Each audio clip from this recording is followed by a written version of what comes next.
everybody. I'm just really thrilled to see so many of you here, but I don't blame you because this is quite a wonderful opportunity for us, because we have tonight Clare Davies, who's the Assistant Curator of Middle East, North Africa, and Turkey at the Department of Modern and Contemporary Art at the Metropolitan Museum. And a lot of you know why that's so extraordinary and wonderful. Well, it's not extraordinary, but why it's significant.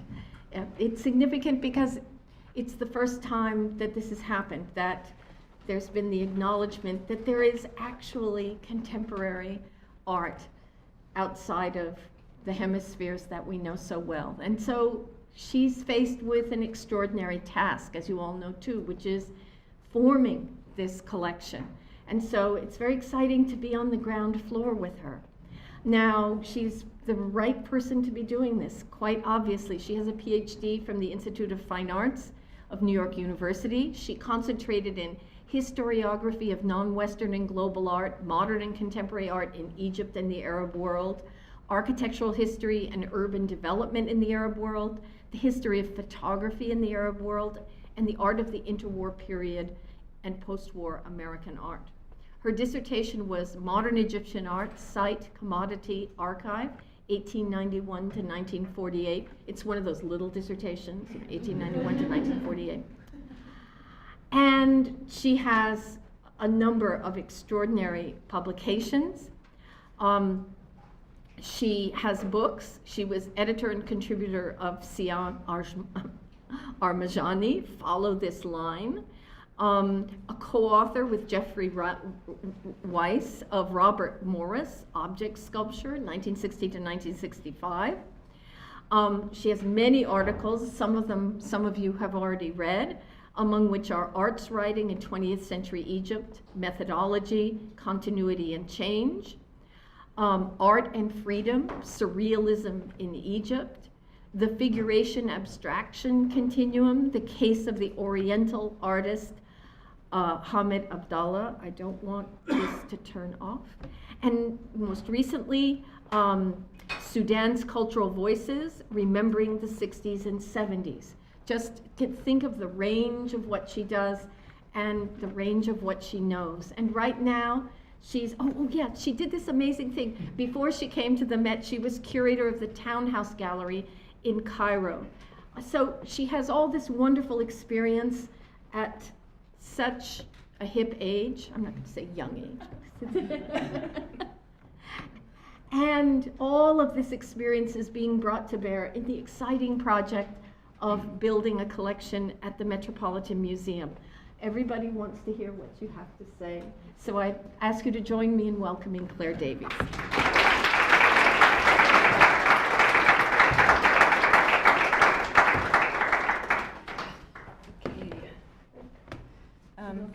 Yeah, great. Thank you so much, Jerry. It's really wonderful to be here and talking to you about what I do all day.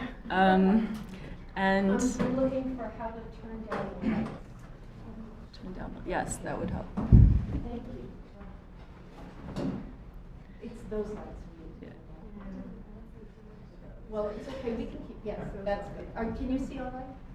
Yeah. Okay. You have some mood lighting. And I'm so glad to see so many people interested in the topic. I just want to move the mic so that you can. Is it? It seems to be one of those subtle mics. Okay. Is that better? Okay.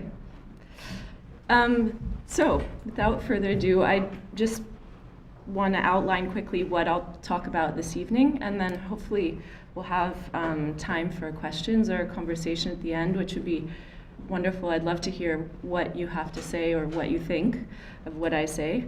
So I want to start by going over quickly two models which I think are currently in place for collecting modern contemporary art from the Middle East at museums in North America and Europe. And then I want to zoom out a little bit and talk about the history and context, which I believe are important, very important and inescapable in terms of thinking about what our role is today when we act as curators of the modern contemporary Middle East. And then I want to talk about the mission of the Department of Modern Contemporary Art at the Met, and in part its relationship to the rest of the collection. And then I'll end by discussing some of the acquisitions that I've made since I've arrived. I can't talk about the most recent ones, but hopefully some of them will be of interest. So I think of the two models, it's interesting to note that the kind of encyclopedic museums, places like the British Museum, the V&A, have been the first, and the Met were among the first museums in North America and Europe to start acquiring work from the MENAT region. And so that was happening from within the context of Islamic art departments. So art historians trained in Islamic art turning their attention towards what they were seeing was happening there in terms of contemporary artistic production. LACMA is also, I would put in that category. They have a curator of Islamic art who has begun actively collecting work from the Middle East and Iran. The other model I'd call the global model, and that's what you have when, I think Tate, for example, would be a good example of that. The Guggenheim is sort of moving in that direction. So you have a broad interest in the idea of expanding the canon, but that's undertaken not by Islamic art curators in this case, but by curators who were probably trained in primarily in American and European modern contemporary art. So the Met is unique in the sense that it's an encyclopedic museum that has a full-time position dedicated to the Middle East in the modern and contemporary department. And that's really very rare, and if not unique. And so that's my job. And it's a big responsibility, partly because the Met has, when I first joined, had very little, some holdings, but comparatively little holdings from the region in modern and contemporary. So in a sense, it's exciting, it's a little intimidating, it's a blank slate. And what's interesting about it is it really does force me to think about,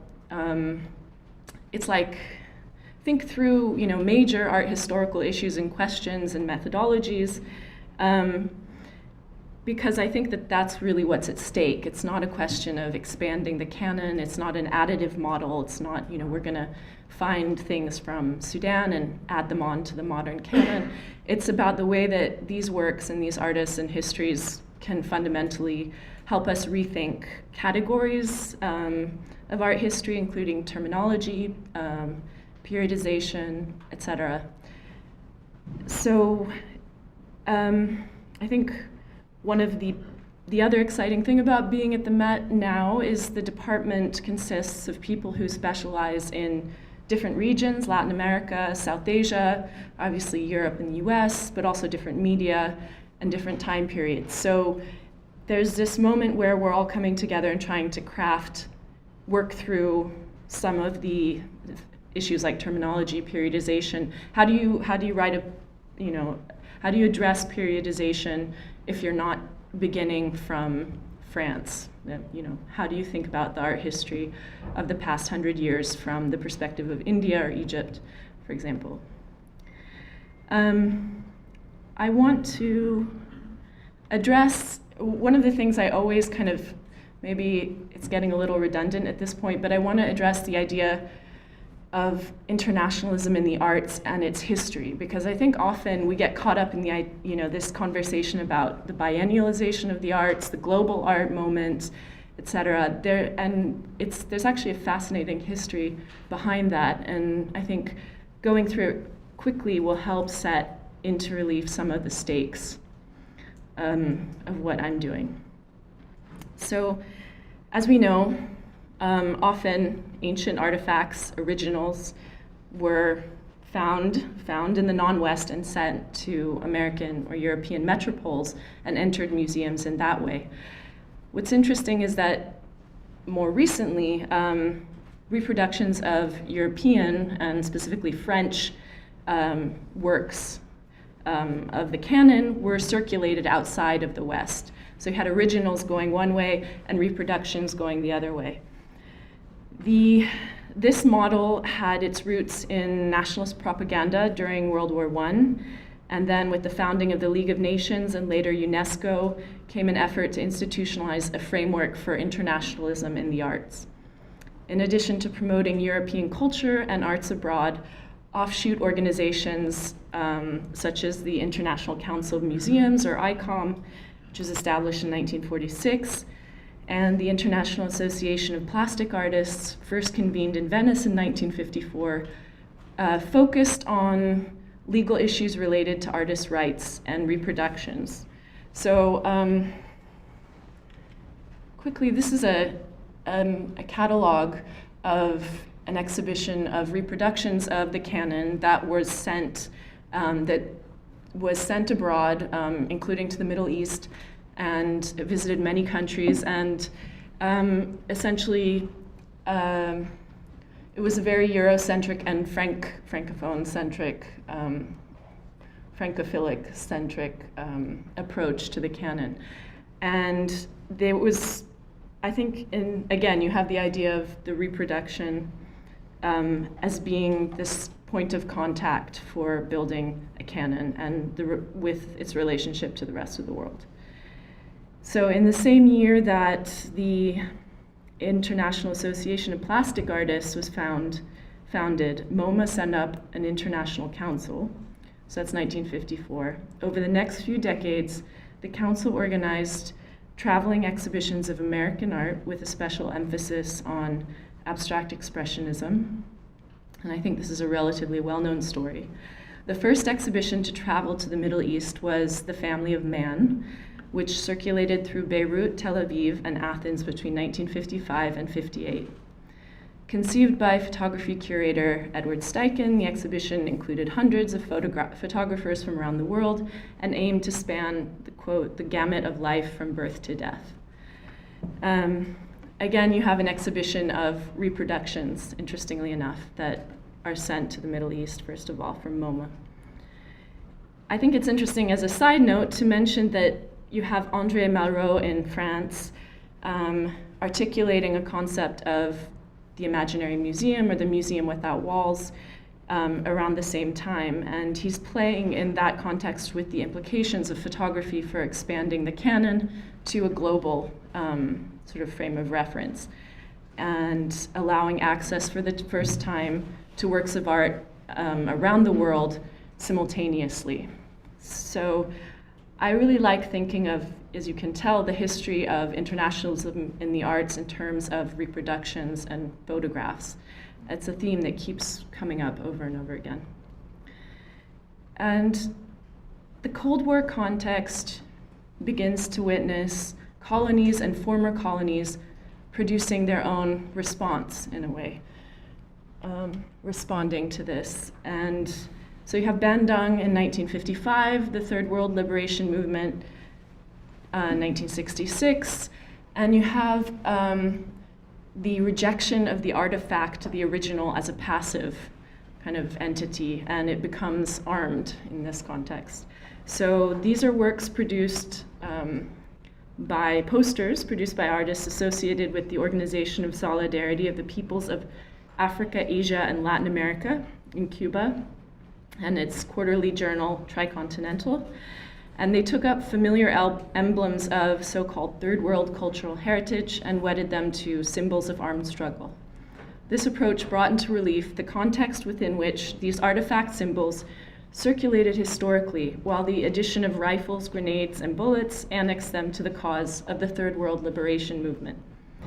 These, quote, rectified images of third world heritage circulated as a form of revolutionary political and cultural education.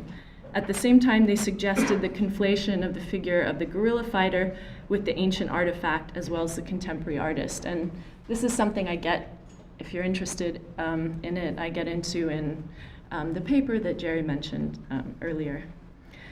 So you have this moment of international solidarity that's articulated through these movements, but you also have, you see the role of art and its recognition being addressed in the context of anti-colonial movements and then later nation building. And it's amazing how much art and culture come to the fore as vehicles and tools of those movements. So here you have a work called The Awakening of Egypt, excuse me, with the head of the Wafd party, also known as Saad Zaghloul, one of the founders of the anti-colonial movement in Egypt. And the work behind him is by one of Egypt's most famous early sculptors, Mahmoud Mukhtar.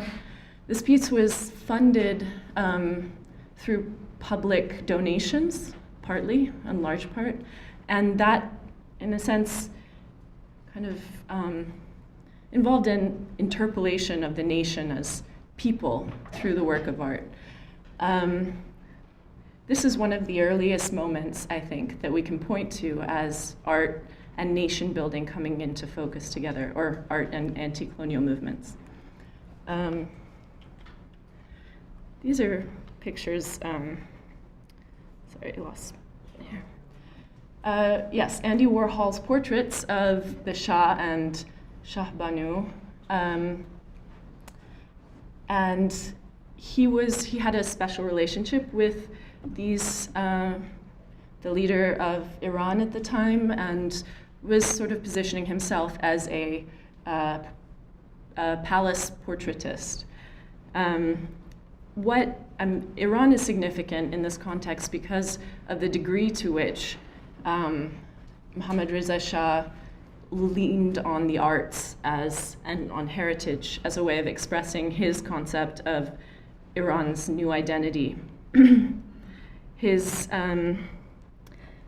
just scroll through here. This is a scene from the 1971 2500th anniversary of the founding of the Achaemenid Empire by Cyrus the Great.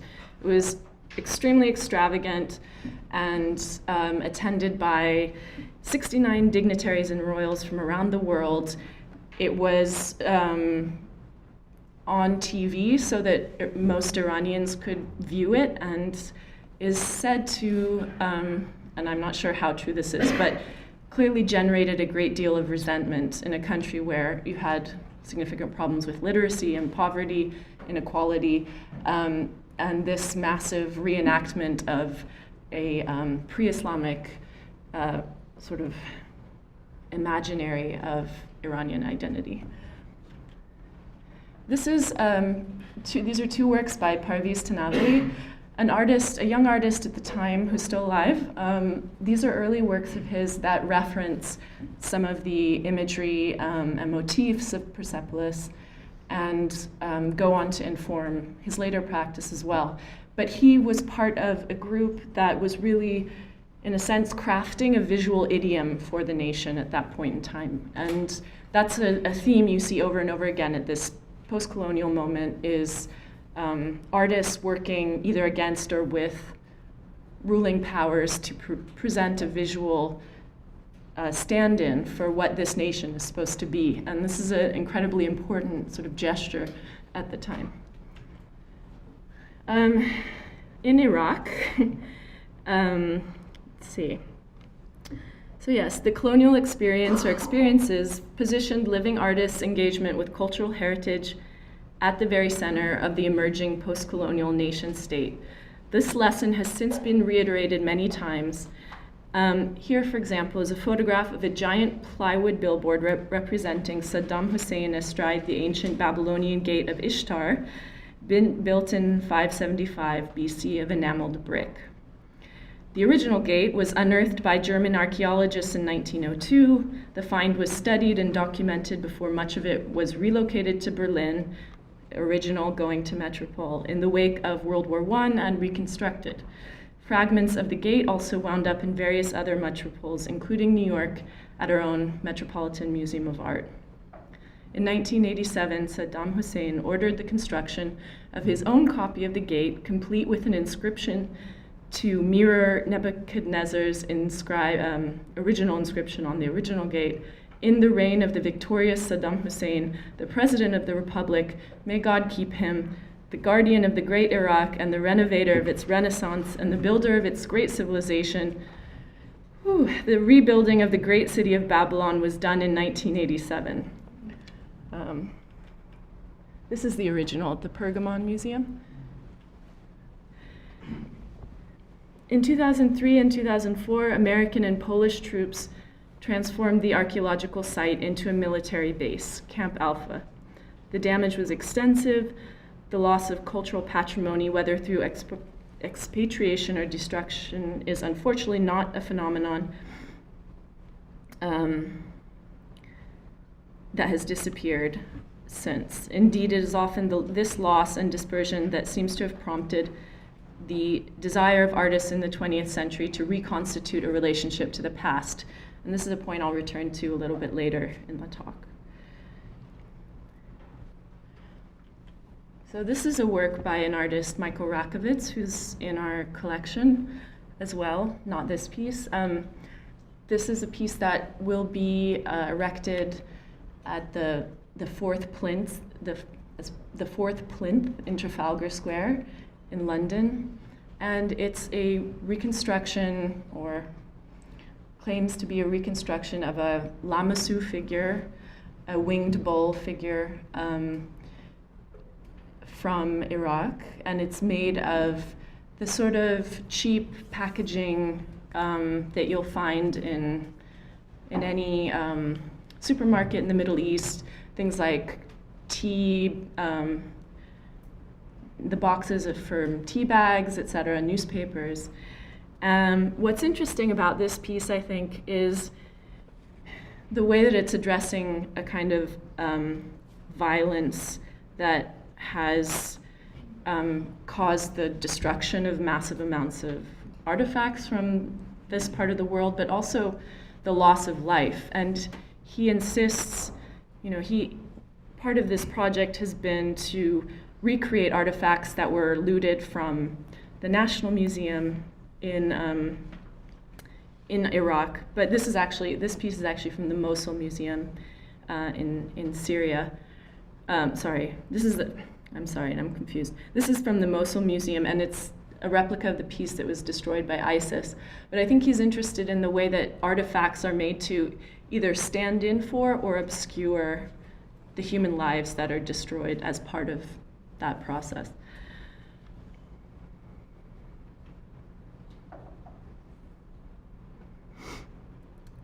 So one other point before moving on is that here we have an original replica of a lost original that is being set up in the center of London, this metropole. In a way, it's a kind of haunting, weird sort of haunting of this this place that's implicated, in a sense, in some of the violence that's occurred in Iraq. Here's another side. Okay, so I wanted to, having discussed this rather extensively, the background, and I think it's important just to address quickly two works that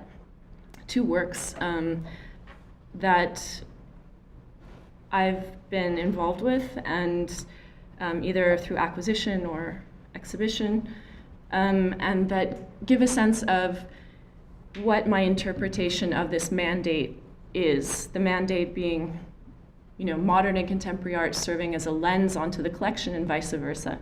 I think this is a very, as you can imagine, perhaps through some of the examples I've given already, this is an incredibly loaded and fraught proposition, one that I feel could go awry very easily and has.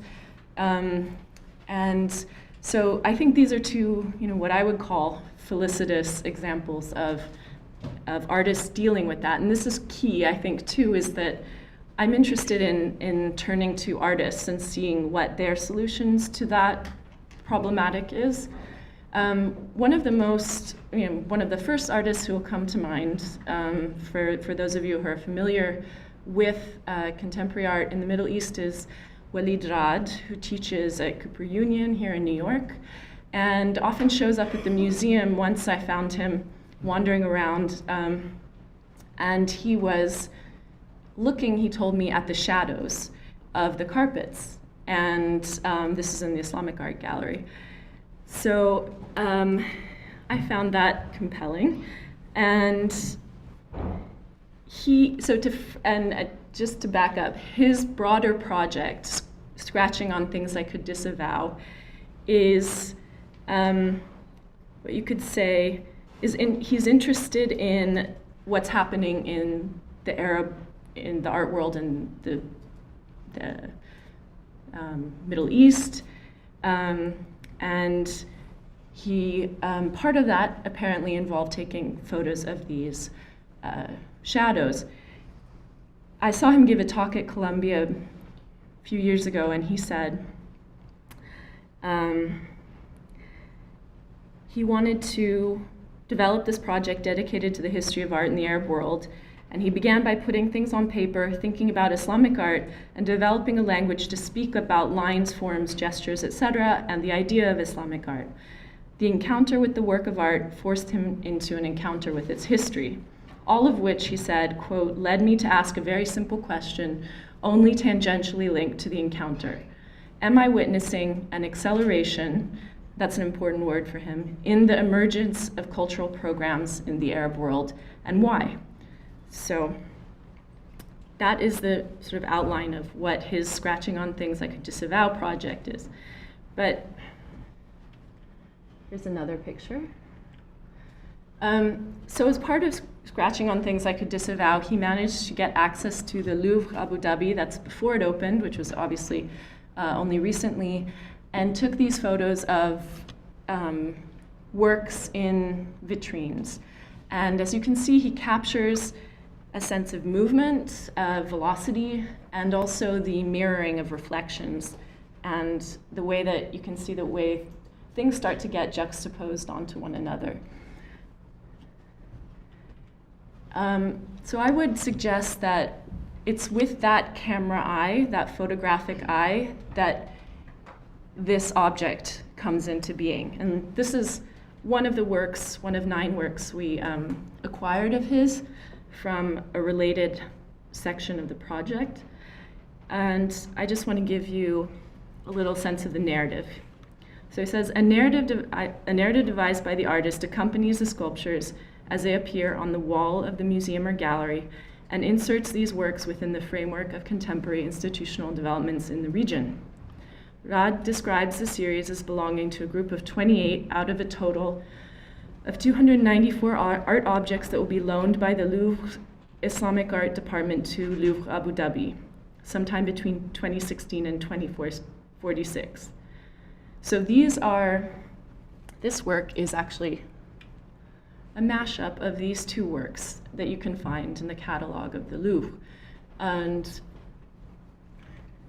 it also includes 2 real shadows and 1 trompe-l'oeil shadow, and the backdrop, all of which are very specifically detailed by the artists.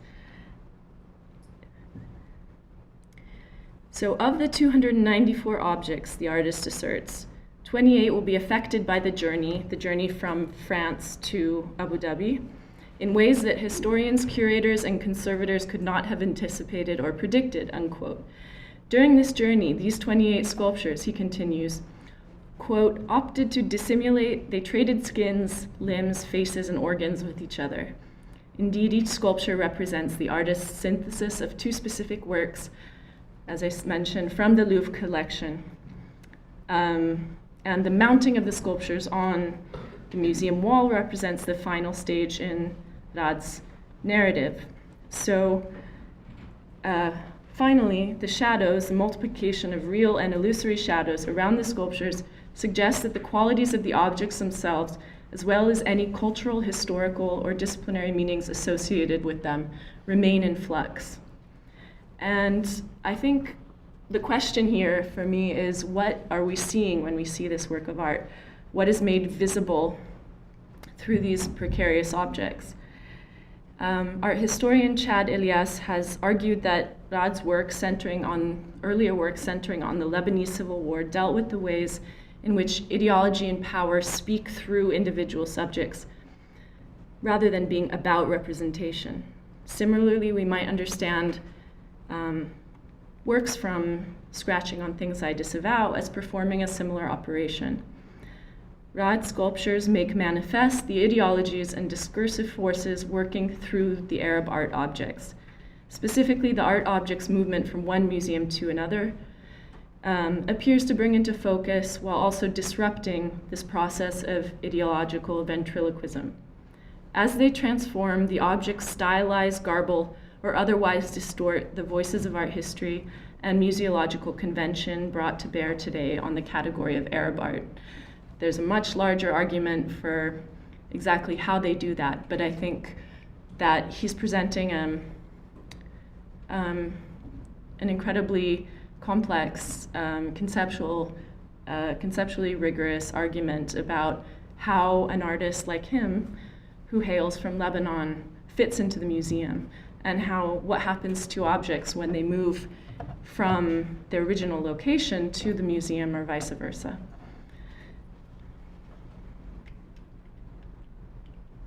Okay.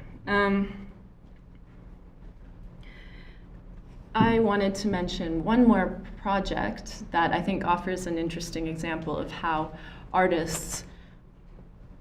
contemporary artists fit into a museum like the Met. This artist is named Abbot. He's actually a student of Walid's and also from Lebanon. His most recent project, and you see him here standing in the ancient Near East galleries, presenting his most recent project, which is a combination of props, a performance, and a series of 28 rubbings. The 28 rubbings are, he's gone around to all the different museums he can find that have fragments of a frieze that was unearthed in Syria, on the Turkish-Syrian border, in the interwar period, and has tried to reunite these by producing rubbings of them. So in a sense, he's trying to recreate the whole that's been fragmented and lost. Echoing that fragmentation wholeness dynamic is a rug that he brings in that he talks about as being passed down through his family. With each subsequent generation, it's divided into parts. So first time, 2 parts, 3 parts, etc., depending on the number of children. And so there's this nice formal resonance between the idea of fragmentation in the work of art and the way that museum, collecting and art history can actually produce fragmentation and is implicit in the kind of a certain sort of violence at the time. And this family memento, which shows a fragmentation, but also a kind of growing and thriving of a family.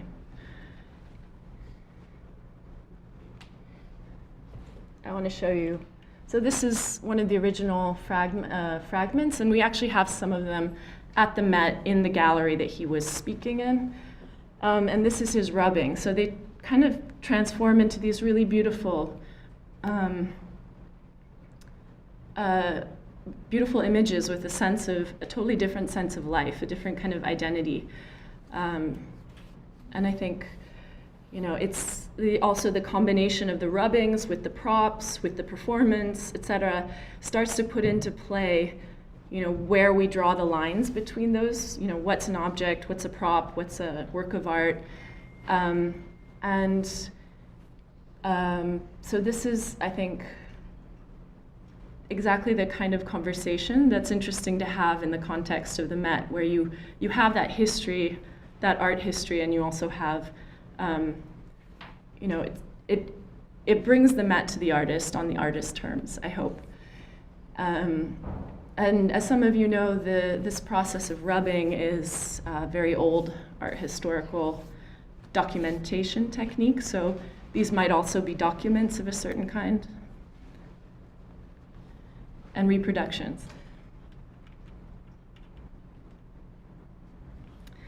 Let's see, so I have some time left, so I wanted to move quickly through some of the acquisitions that I've made. This was the first acquisition. It's called Lyoté Unit Blocks Play. The artist is Ito Barada, who's a French-Moroccan artist. And you might be able to read, but it spells out Lyoté, the letters are not in a row, in a line, but you can make out the individual letters. Lyoté was the first resident general of French-occupied Morocco from 1912 to 1925, and he oversaw large-scale urban development programs, as well as wide-ranging surveys of the country's artistic practices and archaeological sites. In this period, he worked with French architect and urbanist Henri Prost to direct the design and construction of colonial Rabat and Casablanca.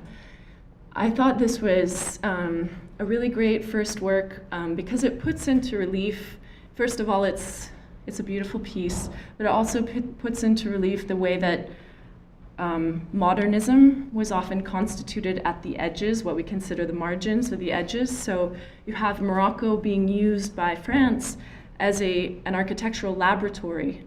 So some of the most avant-garde thinkers and architects working in Morocco, testing things out. But you also have experimentation with a kind of sort of what I'd call a fusion aesthetic, something that looked to their eyes Arab, but also modern. And in this case,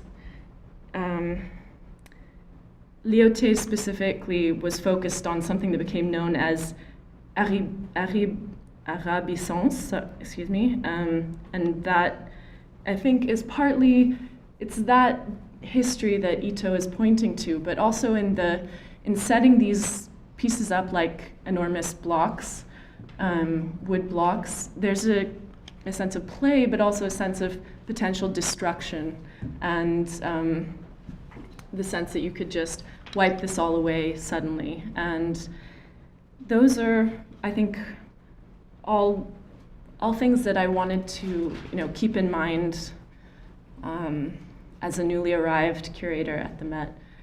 Installing it was incredible because there are no instructions except that it needs to spell Lyoté. So you get to play, and I thought, oh God, I'm this curator, and like put that block here, and it's like a game, but it was really wonderful. And the lighting was fun, gives you a sense, we sort of lit it so that you have a sense of a cityscape. You can't really see here well, but a cityscape on the wall behind, to further draw out her references to this architectural past.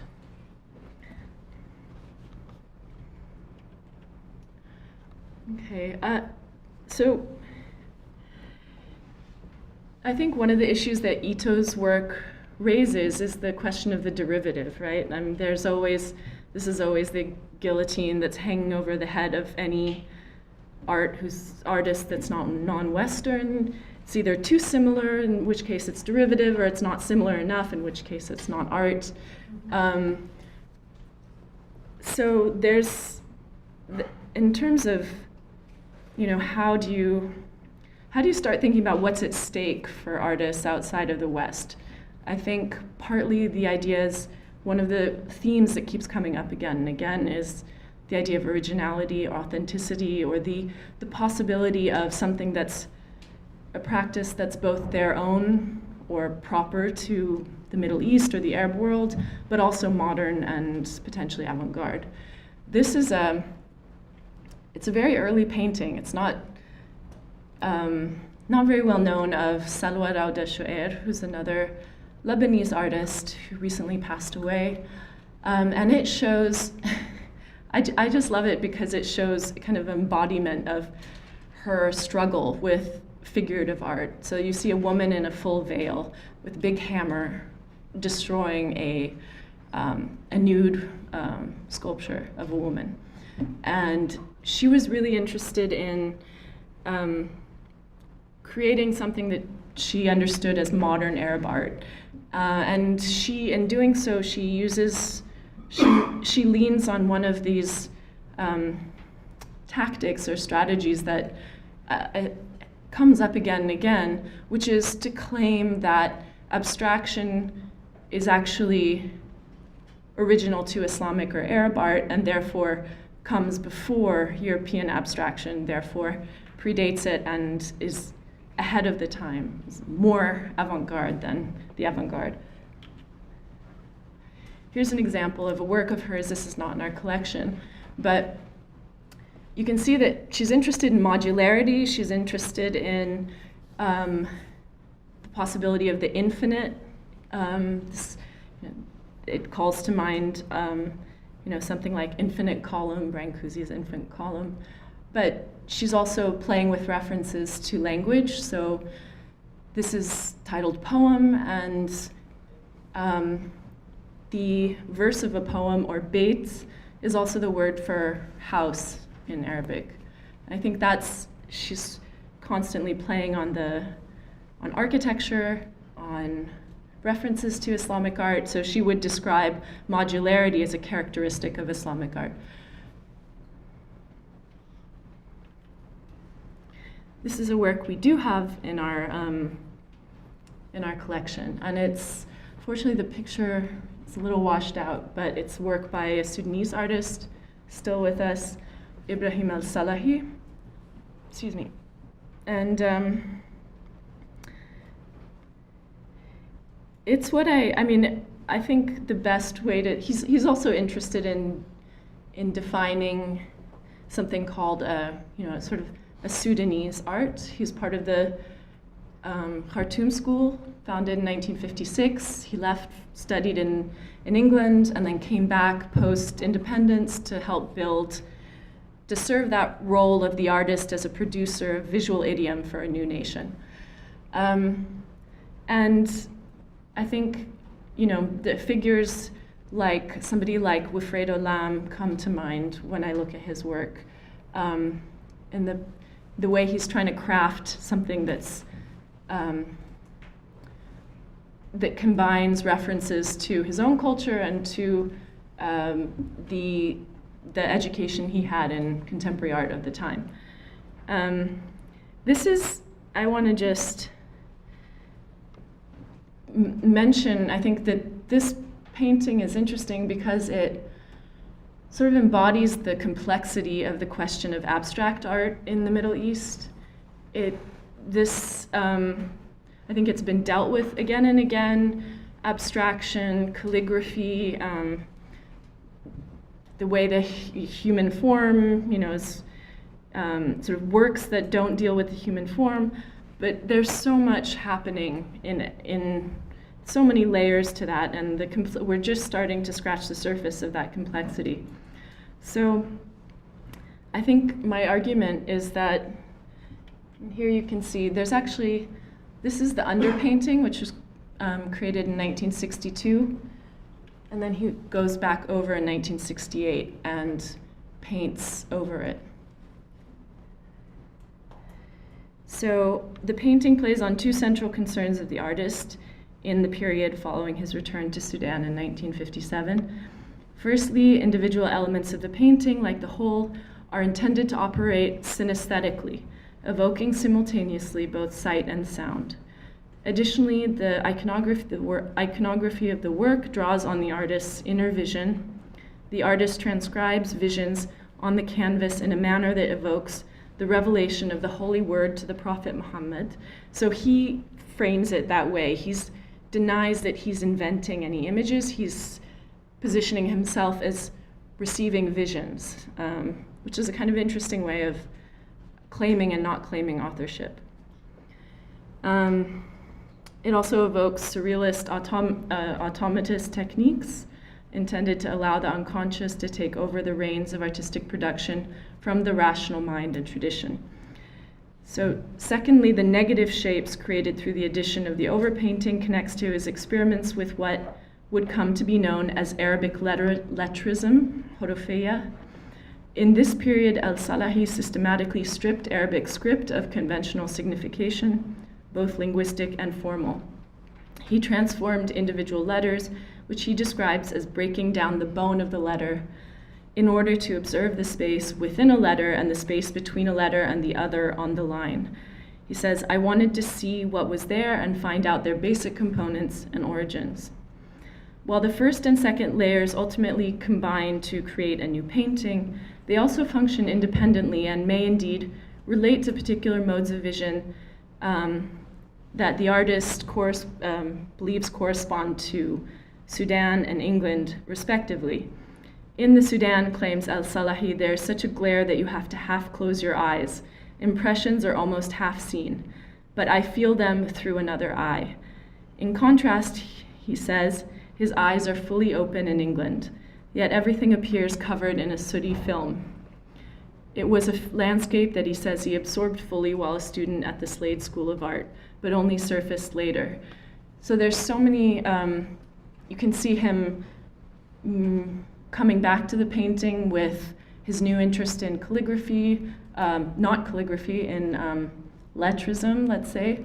You can see layers, and the tablet in the middle is something that he recalls as being his first point of artistic education. It combines what he calls African motifs, an ornament with a Surat al-Ikhlas, which is a famous verse from the Quran, and the translation of which is, He is God, the one, God, the everlasting refuge, who has not begotten and has not been begotten, and equal to him is not anyone. It's this doctrine of the oneness of God. I think the tablet is interesting because it's that moment that you can actually identify where, for him, African and Arab come together, and that's the axis on which he defines Sudanese identity. Is this an Islamic contemporary painting? I don't know what that means exactly.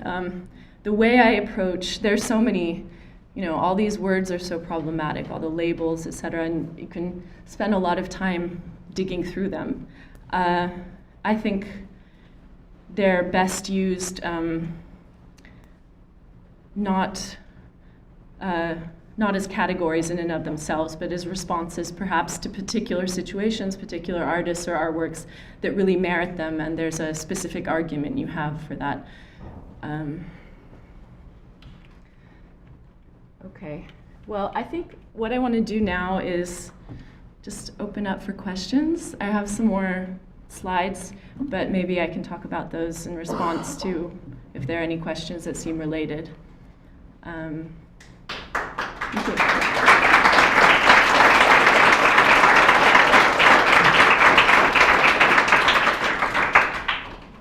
It's going to be really hard for us to go on until you explain this slide to us. Yes. Well, I was going to discuss, this is a photograph of, or maybe it's a photograph of a TV, of a film, of the assassination of President Sadat in 1981, which happened during a major military parade, and the president was sitting in this box, and members of the army who were opposed to his policies came and obviously assassinated him, and it was an incredibly dramatic moment, which a lot of people witnessed on TV. And I brought this up because it reminds me of it reminds me of an argument that an artist in Egypt made, Sharif al-Azma, saying this was the moment that video art started in Egypt, because it was this collective witnessing of something on TV that radically changed a sense of image consciousness. And I'm not sure if I would take up that argument myself, but you have 10 years later, you have the Gulf War, you have satellite television, you have technologies that really redefine the image landscape of the Middle East.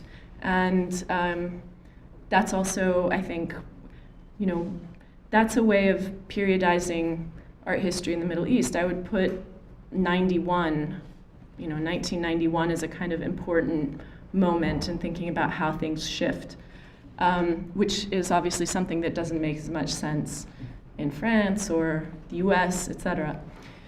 So this is a rather dramatic photograph for a pretty technical point, but yeah. Any questions?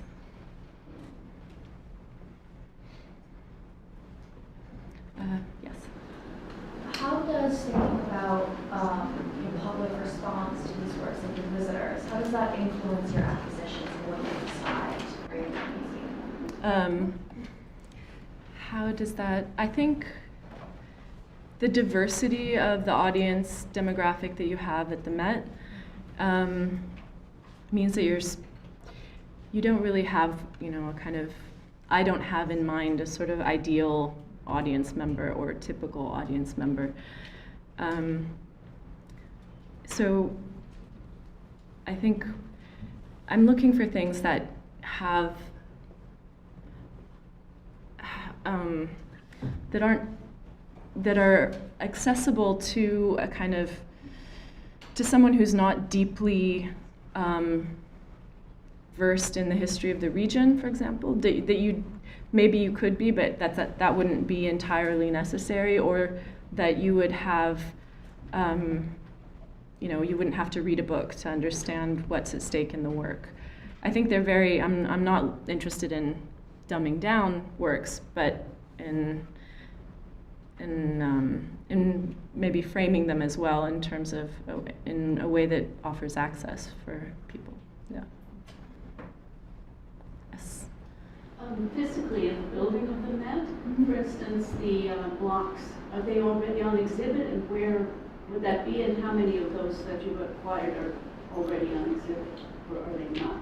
Good question. Well, that work by Ito Barada was on exhibit in the Mezzanine Galleries, which are kind of hard to find. I'm not gonna lie, but they were up for quite a while and now taken down, unfortunately.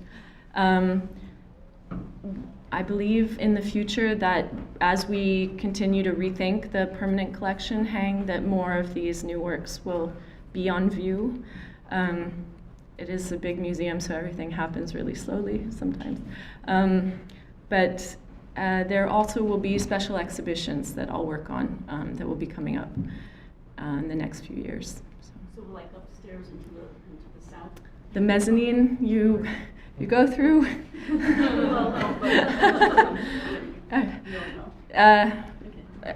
It's easy to find on a map. Yeah. Yeah. Yes. I really appreciated your discussion of sort of rather than thinking of this as an additive model of expanding the canon, is rather than rethinking of art historical categories in terms of ideas. And I guess my question to you is, do you think of the inclusion of historically marginalized art and artists as a form of activism, or is it curatorial activism? And if so, could you speak to that? Activism. Well, when I applied to grad school, I did that with a real sense of purpose. The only people I knew who were working on topics related to modern contemporary Middle East in the arts had applied to area studies or complet programs. But I was determined to apply to an art history program because I wanted to make the point that this is an art history dissertation. I don't really think of it as activism because that would imply that the Met is not, I have the full support of the institution, fortunately. I think it's, at times it can feel like that because there is a lot of, a lot of people don't have exposure to a lot of the work. So And there is still a very ingrained sense of, at times, defensiveness about what is the canon. And I think it's just a matter of presenting questions and preserving and drawing out the richness of this history, which does exist. And in a sense, the works of art make their own case, fortunately. Yes? I have a few ideas. It seems like one of them is, from the little I've heard of, music seems to be rather prosperous in the Middle East and Africa and whatever. And what I'm getting at is what I see, and in Japan we have the Japanese prints. And over this last summer at the Rijksmuseum, I saw Japanese prints from the 1920s and 30s. And there it was, they were building on something that seemed uniquely special to them. What was from the 30s still had some kind of similarities to that. So I got thinking that one of the only things I know of Middle Eastern art, aside from ancient times, is all this geometric art that they did, like in the Alhambra. And I know in Germany and the United States, there's an active geometric art, which is really good. And I hope it's not too radical to say it, but you kind of feel like, are they underperforming? Could they do better with what they've got as their background, or build on it somehow better, or something uniquely to them? You don't want something European derivative, or you don't want it from 2,000 years ago. They've got things more recent. No, I'm just feeling like I must have. I'm kind of adrift in it. I'm not, forgive me, but I'm not impressed. I don't see what, it's up to them to produce something special in their time and their place. And I just don't see it yet. Okay, let's. Okay. Well, I'll address that question. I think I'm not really sure what you were expecting to see, but I find the work very compelling, so maybe we just have a difference of opinion. I think what I was trying to address throughout the paper was the ways that artists are referencing, often, not always, cultural heritage at times directly, in their terms, and at other times through the filter of the history of the museum and the history of art history. I think that's probably the best answer I could give you. Yeah. Sorry, go ahead. Well, just to look at it from a somewhat different perspective, when you think of Western modernism was predicated around the idea of establishing a different relationship with the past, sometimes rejecting the past, sometimes creating much more complex dialogues with the past. But it was done on a theoretical basis, very often a very conscious theoretical basis. How much of an effort is there to create a kind of very conscious and theoretical basis for modernity in the Middle East? And are they going to do it in response to pre-existing Western modernity, or can they work out their own theoretical approach to modernity? And how consciously do they do that? Well, I think there's probably other people in the room who could answer that question far better than I, but there is a very sustained and long-lasting engagement from what you could call Arab intellectuals to engage modernity, to process of thinking about what modernity means, how does it connect to this place I'm in now, et cetera, et cetera. So there is that intellectual history, absolutely, and there are multiple histories of that, actually. I think in the arts, you have a very clear connection at points where you have these intersecting. So, writers and artists thinking through some of the same questions. And it doesn't necessarily map, very one-to-one, but they're sharing often the same spaces, groups, networks.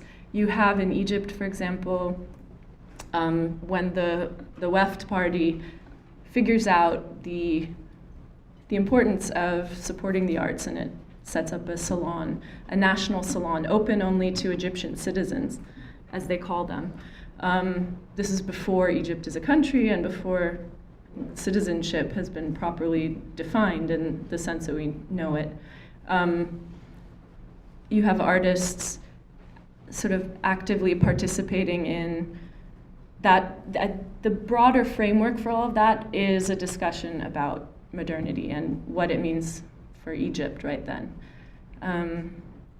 How, I think you are asking, conceptually rigorous is that?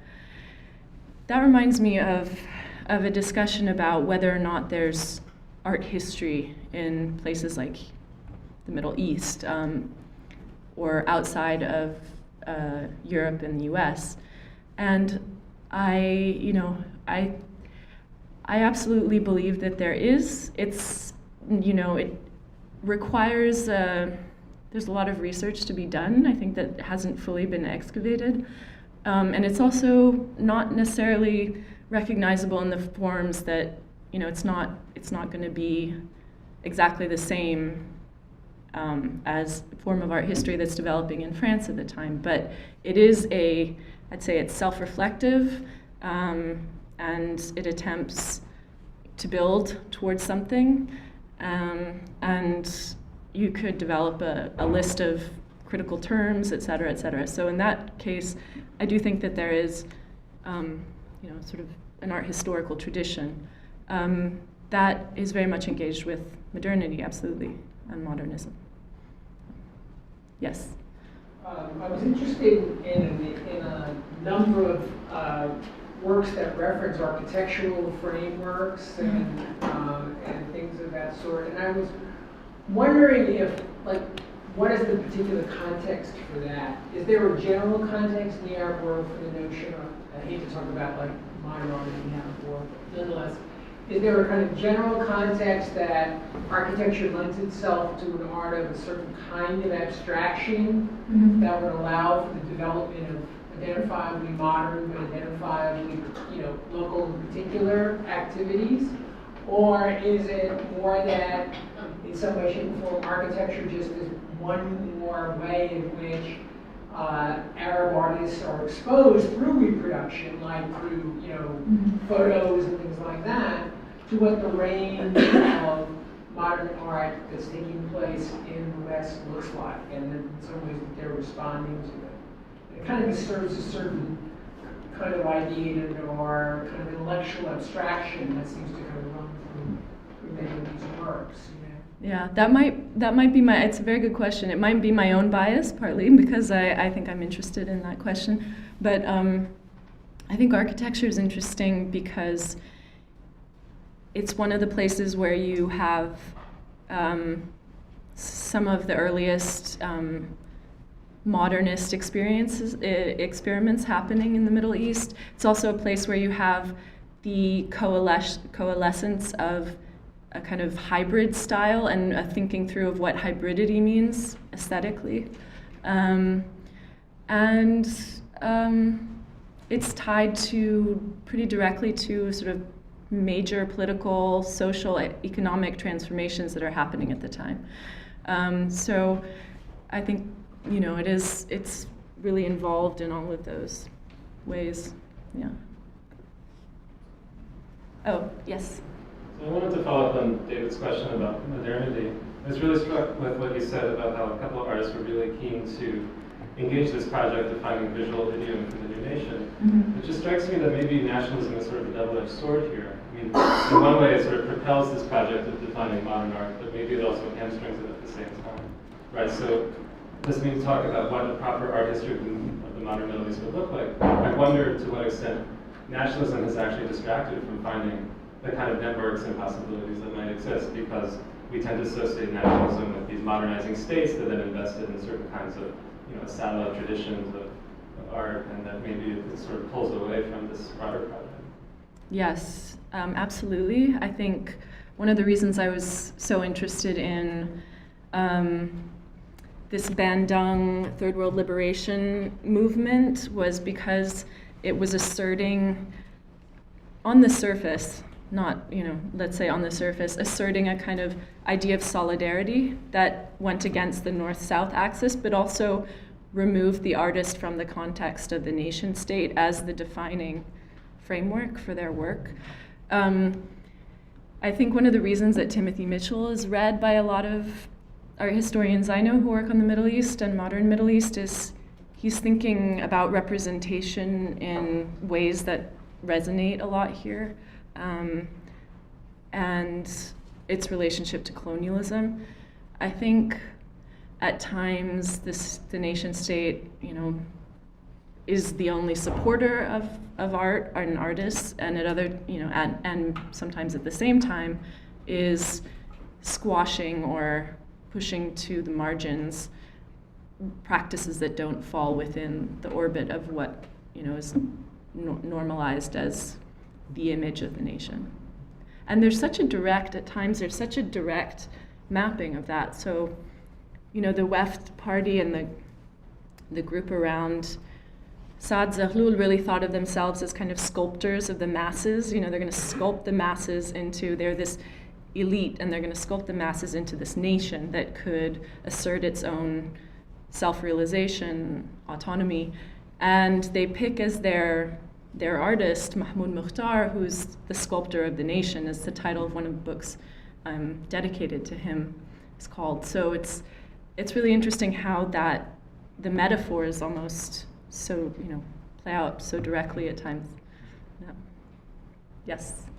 At the beginning, when you showed the images of the celebration of settlers of the 25th anniversary of the Persian Empire, and then you showed Saddam hovering over the Ishtar Gate, it reminded me of a really puzzling contrast that I've never been able to figure out. I mean, one of the things that got the Shah into so much trouble wasn't just the brutality and the repression of his government, but it was also, and then the rapid westernization, but it was that he went back specifically to a pre-Islamic past. He really emphasized the pre-Islamic past. That got him into a lot of trouble with the mullahs. And Saddam Hussein embraces the Babylonian past in Iraq. And I'm told, I looked for years for a picture of this. I'm told he got dressed up as Nebuchadnezzar II, got in the chariot and posed for a photo op in front of the Ishtar Gate as the Babylonian king that destroyed Judea and carried the Jews off in captivity.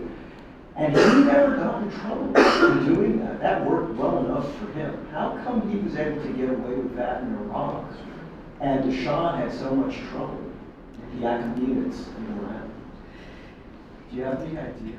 Well, first of all, if you find that photo, let me know. I think, yes, he very deliberately espoused, and the Ba'ath Party espoused a very deliberate kind of aesthetic relationship with the past. So it was deliberate and thought out, and